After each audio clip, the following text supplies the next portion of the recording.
Jadi memang kalau informasinya sih harusnya jam 9 nanti mantan Mendikbudristek itu hadir ya. Ini masih belum ya berarti ya Jason ya. Aduh masih sambil nunggu setengah jam lagi ya. Sambil nunggu jam 9 aku kayaknya mau plan nanti abis ini mau window shopping deh. Mau window shopping? Kenapa tiba-tiba kepikiran window shopping? Pengen ke mall gitu, tapi nanya-nanya doang. Oh gitu, ini berarti kamu masuknya rombongan hanya nanya. Rombongan hanya nanya alias Rohana ya. Daripada kamu Rojali, rombongan jarang beli. Karena aku juga jarang ke mall Mbak.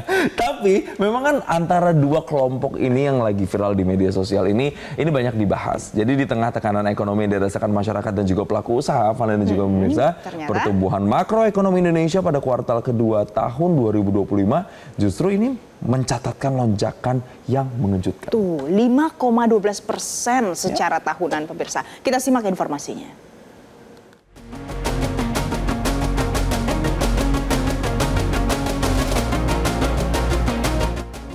Badan Pusat Statistik atau BPS mencatat pertumbuhan ekonomi pada kuartal 2 tahun 2025 mencapai 5,12% secara tahunan. Hal ini bahkan melampaui jauh ekspektasi pasar yang sebelumnya memproyeksikan hanya 4,50%.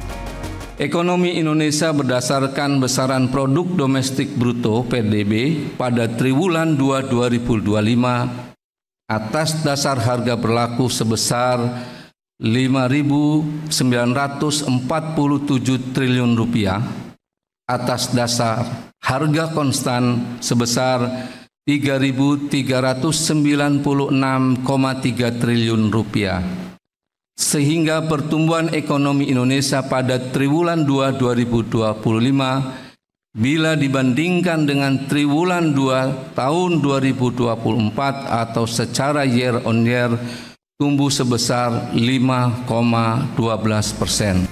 Menko Perekonomian Erlangga Hartarto mengatakan tingginya pertumbuhan pada triwulan 2 2025 turut disokong oleh perbaikan kinerja manufaktur.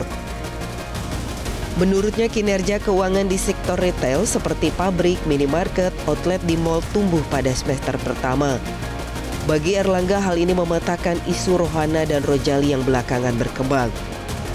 Ya, keuangan sektor retail dari 3 perusahaan pabrik, 1 minimarket, yang 2 salah satu yang banyak outlet di mall.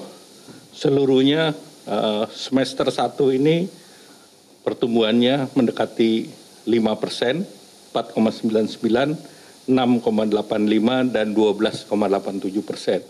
Ini menunjukkan bahwa terkait dengan isu Rohana dan Rojali ini isu yang ditiup-tiup. Jadi faktanya berbeda dan tentu ini yang harus kita lihat. Sementara itu Menteri Keuangan Sri Mulyani menegaskan pemerintah akan tetap berpedoman terhadap data yang dikeluarkan oleh BPS yang telah menjelaskan data pertumbuhan ekonomi tersebut secara detail mulai dari metodologi hingga sumber informasi. Selama ini menggunakan BPS kan ya, jadi BPS tentunya menjelaskan mengenai datanya, metodologinya, sumber informasinya. Kita tetap mempercayai BPS ya sebagai satu institusi yang tidak. Ya kan kita lihat semua indikator berdasarkan BPS, data sen mengenai rumah tangga juga dari mereka. Jadi saya rasa BPS tetap berpegang kepada integritas dari datanya. Pertumbuhan ekonomi yang melampaui ekspektasi ini sontak menimbulkan pertanyaan di kalangan pengamat dan pelaku pasar.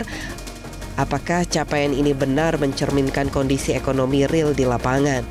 Pasalnya kini menurunnya daya beli masyarakat Indonesia di mal belakangan telah memunculkan istilah baru yang ramai di media massa.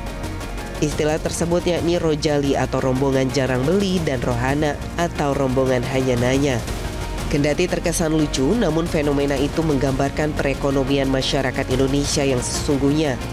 Menteri Sekretaris Negara Prasetyo Hadi meminta fenomena ini tidak ditanggapi sebagai lelucon. Menurutnya fenomena Rojali dan Rohana muncul karena dipengaruhi banyak faktor. Jadi tidak hanya 1-2 komponen, bahwa komponen-komponen itu adalah hasil dari program-program atau kemudian kalau dari sisi pemerintah itu adalah hasil dari stimulus-stimulus yang itu disiapkan oleh pemerintah ya memang demikian.